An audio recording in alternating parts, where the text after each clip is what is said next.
Welcome, everybody. We really appreciate you coming to cover this particular development in our effort to constrain the operations of ICE and CBP. We're in an extraordinary time where we have secret police in America. We've read about this all around the world, where authoritarian governments will have roving militias that are not marked either by their agency or by their individual identification, that will be operating out of vans or trucks that are unmarked, that will grab people off the street and detain them, often disappear them, and that's happening right here in the United States of America. I never thought I would see this moment. And these roving patrols, they're breaking the laws and they're breaking the Constitution. They're breaking down doors, taking people out of their homes without a judicial warrant. They are detaining people without ability to access their families or their attorneys. They're often moving them around the country and providing no information about where they are. So even when there is an attorney trying to track them down or family members trying to track them down, they can't find them. And in the midst of all of this, there is zero accountability for violating the civil rights of Americans. That is extraordinary. We have a Vice President of the United States saying those agents, they have absolute immunity. Why do they have immunity? Well, they have immunity in part because the Department of Justice has no intention on reining them in, not disciplining, not holding them accountable to any law. And they have immunity because citizens cannot sue federal agents for violations of their rights. Now, you can sue for violation of civil rights by local police. We can sue for violation of our rights by state police agents, but not the federal agents. So that is why Congresswoman Salinas and I have said that's wrong. Citizens who have their rights violated should have the same right to sue the federal government as they have to sue the local government or the state government, because that power will be a powerful factor in creating accountability. So that is why we introduced together the bill, the ICE and CBP Constitutional Accountability Act. And indeed, with that ability to sue comes also a source of money. Back last year, Republicans in the House and Senate passed a bill that the president liked to call his big, beautiful bill. We didn't call it a big, beautiful bill. We called it a big, ugly betrayal, because that bill provided for cutting nutrition and cutting health care and running up an estimated $30 trillion in additional national debt to do tax breaks for the richest Americans. In other words, the families lose and billionaires win proposal. But it also, in addition, gave about $150 billion to the Department of Homeland Security, to ICE, and to CBP. So those funds are the funds that would be tapped in to pay the damages if someone successfully sues for the protection and defense of their civil rights. I'm going to turn this over to a partner in the House of Representatives who has been so effective in carrying this vision forward. But I want to ring the alarm bells that we are in an authoritarian state. The president is immune from committing crime as long as his crime is disguised as an act of government because of the Supreme Court giving him that power. And everyone working for him believes they are protected from committing a crime because he will pardon them. So we have an executive branch out of control, destroying our democratic republic from the inside to create a strongman state.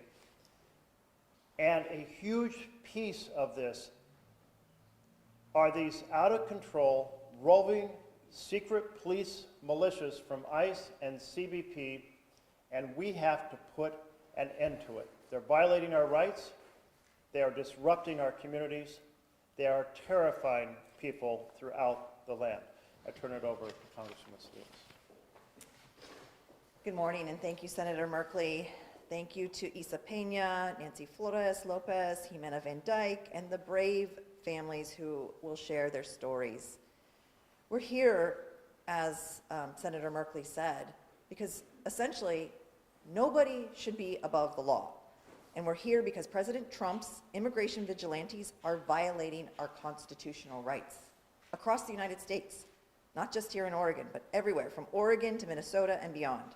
We've watched ICE and CBP systematically abuse their power, incite violence, and violate the Constitution. Earlier this month, federal officials tear-gassed children, workers, and even dogs at a peaceful protest at the ICE facility office in Portland. Today, we are demanding accountability for this violence and their abuses. Here in my district, ICE and CBP arrested and detained a 17-year-old American citizen from McMinnville. He was a high school student on his lunch break. They smashed his window open, they got glass in his eye, and the student to this day has been so traumatized to speak to anybody about what occurred. Over the summer, immigration enforcers arrested and denied due process to a wildland firefighter actually on the fire line up in the Olympic Peninsula. He was actively protecting communities up there. And just last week in Salem, ICE agents attacked my constituent, Maria, a US citizen. ICE pulled her over, very similar, smashed in her car window, dragged her out of the car, and tore her rotator cuff. And only after they beat and traumatized Maria did they think to verify her US citizenship. She showed them her passport, and what did they do? They left her on the street. And here in Woodburn, minors have been kidnapped, and ICE verifiers threatened with jail time for exercising their constitutional rights. This is not public safety. This is abuse of power. And when there are no consequences, these violations will continue. This bill is simple, as Senator Merkley stated. If ICE or CBP officers violate someone's constitutional rights, the victim can sue the federal government and hold them civilly liable. And if the courts find that ICE or CBP did indeed violate someone's rights, the damages awarded would be first drawn from the One Big Ugly Bill, from H.R. 1. Their bill handed more than $150 billion to ICE, CBP, and DHS, which Trump has used to implement this cruel reign of terror. By paying damages with the money from the Big Ugly Bill, this bill will help act as a check on ICE and CBP. Without accountability, there are no consequences. And without consequences, they will keep violating our U.S. Constitution. And again, in America, no one is above the law. Our community should not have to live in fear of the very people sworn to protect them, the very people who pledged an oath to the same Constitution that we have. Families deserve safety, workers deserve dignity, and every single person deserves their constitutional rights. Today, we say enough is enough. We choose justice, we choose accountability, and we will put an end to Trump's abuse. Thank you, and now I would like to hand it over to Isa Pena from Innovation Law Lab.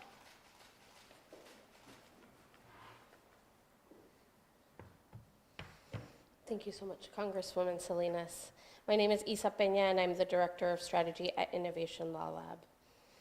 The rights outlined in the Constitution apply to everyone in the United States, regardless of their immigration status. They are the very foundation of what this country should be about. We cannot allow a federal agency to decide these rights are inconvenient and strip them away from any member of our communities.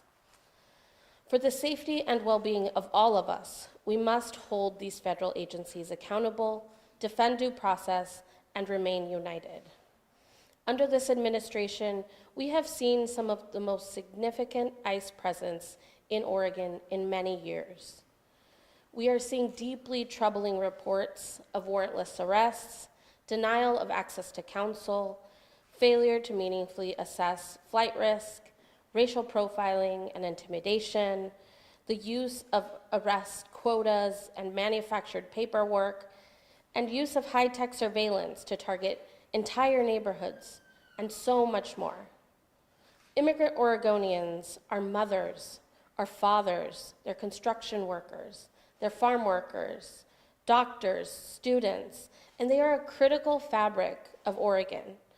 They have been terrorized by these violent actions and have sown fear in our communities over the vast invasion of privacy and unfeathered data collection that endangers us all. We must remember that due process applies to all of us, that ICE cannot deny counsel at critical moments when legal representation is essential, and that federal agents cannot be shielded from meaningful judicial review. They must be held accountable. We have a collective responsibility to stand up for safety, for dignity, and to protect the constitutional rights of all of us. We are grateful for Senator Merkley and Representative Salinas for introducing legislation that will ensure that ICE and CBP agents are held accountable for violating our constitutional rights, and to ensure that people in these agencies have a clear pathway to justice. Everyone deserves dignity. People deserve to go to work and take care of their children, to go to school and seek medical care, and to move freely about the world without fear of being unlawfully detained. And Oregon will continue to stand together for unity, for clarity, and for courage. Thank you. I'm happy to introduce Nancy Lopez Flores from the SEIU of Oregon.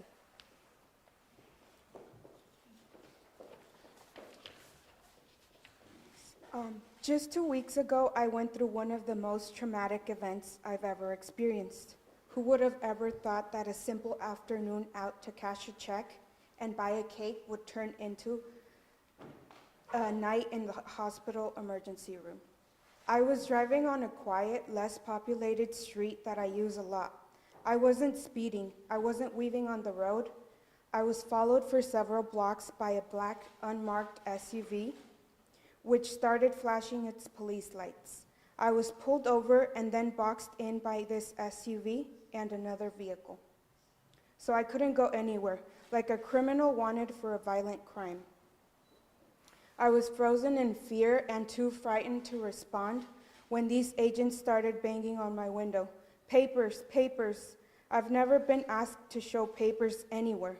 They bashed in my car window, like you've probably seen all over social media, where they do this to people, and pulled me out. Not gently, not with care, but aggressively, as if I was wanted for a terrible crime. Did I look like someone they were looking for? They threw me on the ground so hard, they injured my shoulder, my ribs, and caused a concussion. They went through my car, then my purse, and it wasn't until they pulled out my passport, seeing that I am an American citizen, that they left me alone. Before they drove away, one of the agents, a man, said with a smirk, "Don't forget to renew your passport." And they got into their vehicles and drove away. They didn't even bother to call the paramedics to check on me. They just left me there. I am still in pain, but my body is healing. The memories and the trauma I feel, however, will stay with me forever.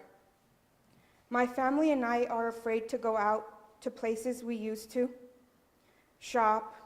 Even just driving down the street, I am always looking over my shoulder to see if I am being followed again. I will feel that fear for a long time to come. I have hospital bills from being treated for my injuries that day. I have to get my car window fixed, and yet I still have to work. And I am always going to feel anxious about driving around town anywhere. This is not okay. Holding these federal agencies responsible might make agents think twice about how they go about their jobs. how they treat people, and tame how forceful they question people or take them into custody. To this day, I still do not know what I could have done differently than I did. I was silent, didn't resist, and didn't try to run when they got aggressive and attacked me. Thank you, Representative Salinas and Senator Merkley, for sponsoring this bill. Thank you for listening to your constituents and doing what you can to hold these agencies responsible. And I would like to introduce Jimena Van Dyke with Unidos.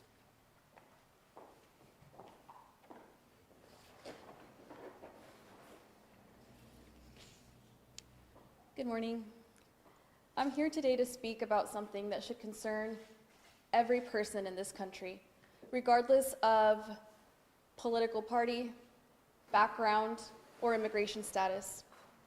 In November of 2025 in McMinnville, Oregon, multiple incidents were verified involving immigration enforcement actions that raised serious constitutional and public safety concerns. Among those detained were 2 U.S. citizens, one of them a minor. I have to be intentional about what I share. These individuals are still living with fear and uncertainty. They are acting on legal advice and are not speaking publicly because they are concerned about potential retaliation against themselves or their families. Let that sink in. U.S. citizens are afraid to speak their truth about their own U.S. government. One of those individuals was a high school student driving during his lunch break when he was pulled over by immigration agents. His vehicle window was broken. He was forcibly removed from his car and detained. That same day, another U.S. citizen was surrounded by multiple unmarked vehicles and detained. A second high school student was followed, pulled over, questioned about her own immigration status and her parents. Across Yamhill County, additional individuals reported being surrounded by vehicles, having agents bang on their windows, and witnessing firearms being brandished. In one instance, a woman exercising her First Amendment right to document enforcement activities was threatened with weapons and chemical agents. Multiple reports included vehicles operating without license plates, with 2 different license plates, and dangerous driving through school zones. The point here is not about immigration policy. It's about constitutional accountability. It's about whether federal agents can operate in our communities without transparency, without clear identification, without adherence to state law, and without consequences when they violate civil rights. When we have high school students in fear of being pulled from their vehicles, citizens who fear speaking out, parents that fear retaliation for seeking accountability, that is a clear red flag warning that our constitutional rights are in danger. We cannot allow constitutional protections to become optional. Accountability does not weaken law enforcement, it strengthens democracy. Today we stand not just for the individuals who experience these incidents, but for the principle that no agency is above the Constitution. Thank you.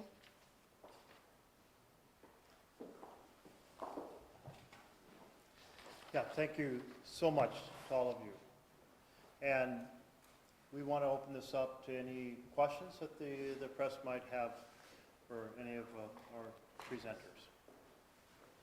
So you sponsored it, you got it going. How far do you think something like that's going to go in reality?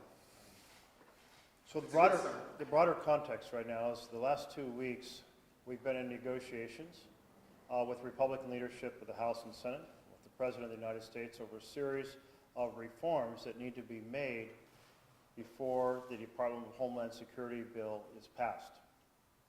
And those reforms include this type of accountability. They also include an end to the secret police, that is, you must wear identifiers. You cannot operate without agency and individual identifier. It includes not being able to break down doors in enter-peace homes without a judicial warrant, which is the Constitution, by the way, so the law. We are finding that there is little interest among the President or the leadership of the House and Senate to enact these reforms. So DHS is currently, that bill, Department of Homeland Security, is currently unfunded. The dilemma we have is that they received so much funding in the big, beautiful bill last year, what big, ugly betrayal of a bill last year, that they can go forward on that funding. So we'd like to claw that funding back.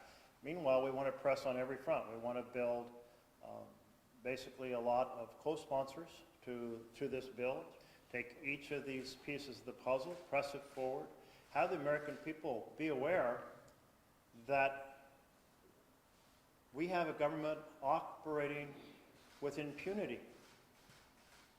Absolutely no concern about violating the law or the Constitution. That happens in authoritarian governments around the world, and now it's here in the United States. And if we value our rights, and we value decency, if we value freedom of speech, if we value public protest, we have to stop this new era of government impunity. Let me just turn it over. Senator Merkley is absolutely right. This is just one more arrow in our quiver. And the Congressional Hispanic Caucus just this past week endorsed this bill. We're 45 members strong on the House and Senate side of Democrats who want to see our communities protected. And this is one way to do that.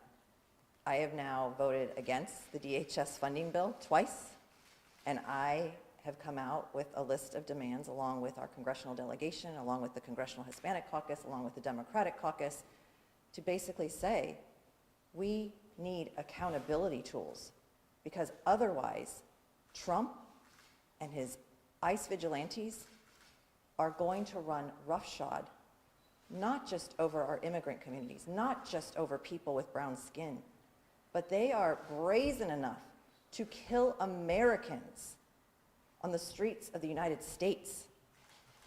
Everybody should fear this right now. And I think Republicans are starting to wake up, starting to understand this, and they should come to the table and help us accomplish reforming how we look at law enforcement at the federal level, how we protect people, how we protect our constitutional rights, and make sure that everybody has recourse to hold this agency accountable. When I said that this operation of folks violating civil rights with impunity is one piece of a broader authoritarian transformation of our nation, it is because what we have seen in the last 30 years is democratic republics disappearing around the world, not because men with guns storm the Capitol or storm the equivalent of the White House, Chief Executive's house, but because it's undone from the inside.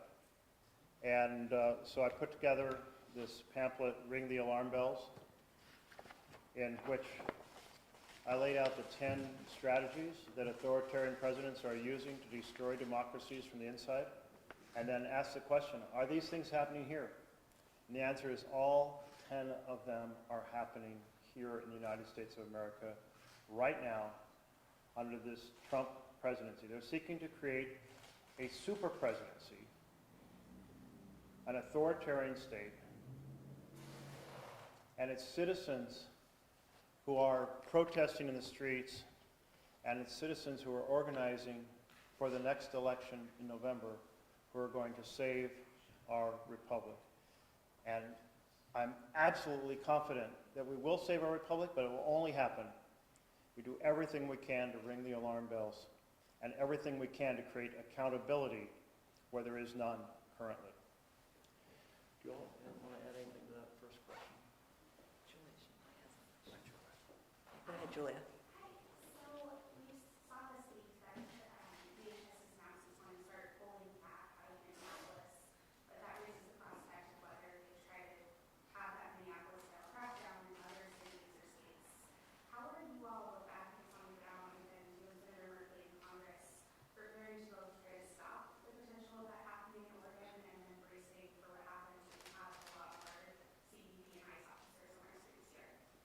You're absolutely right. There is the fear that they are going to be deployed elsewhere. We have to work at all levels, and Senator Merkley just alluded to this, and by all levels, that means Congress, the courts, and the community. This has to be a groundswell from the grassroots up. This has to be from leaders, elected leaders at every level, local level, county level, state level, obviously the federal level, speaking up and saying, not here, not in my backyard. And if all 50 states do that, we will basically shut down what ICE is doing right now. For instance, we know that ICE was considering a soft shelter facility out in Newport. We collectively, with the Oregon delegation, sent a letter basically asking questions like, what is the process that you're going through? We do not want this in our backyard. The nearest the Portland airport is 3 hours away. And I've told my colleagues, you do not want detainees from your state flown to Portland and then driven 3 hours away where their attorneys and any kind of support, family support, would not be able to get to them.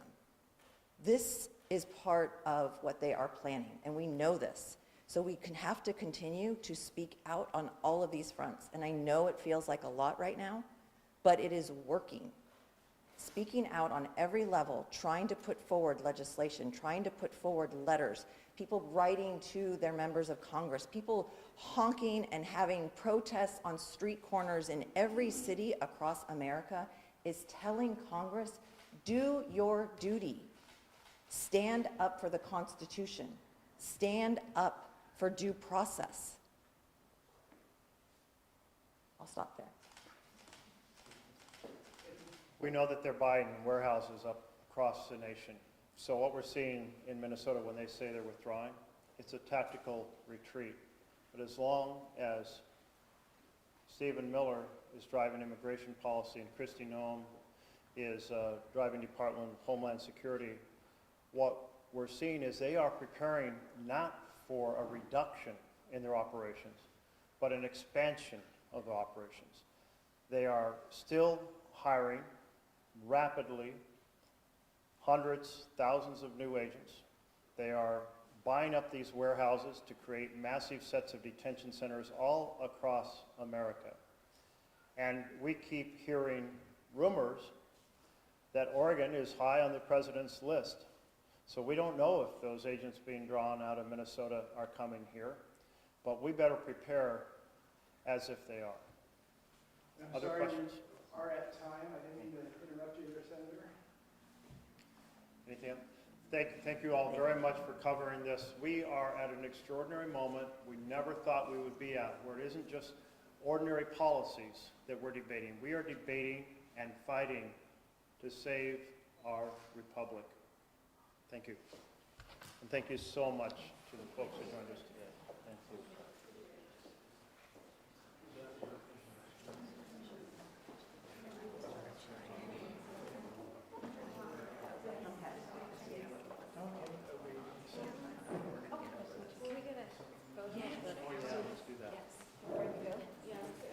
Just to be clear, the statement that Nancy read, that was not that was taken from the woman who was attacked in Civil Money Act.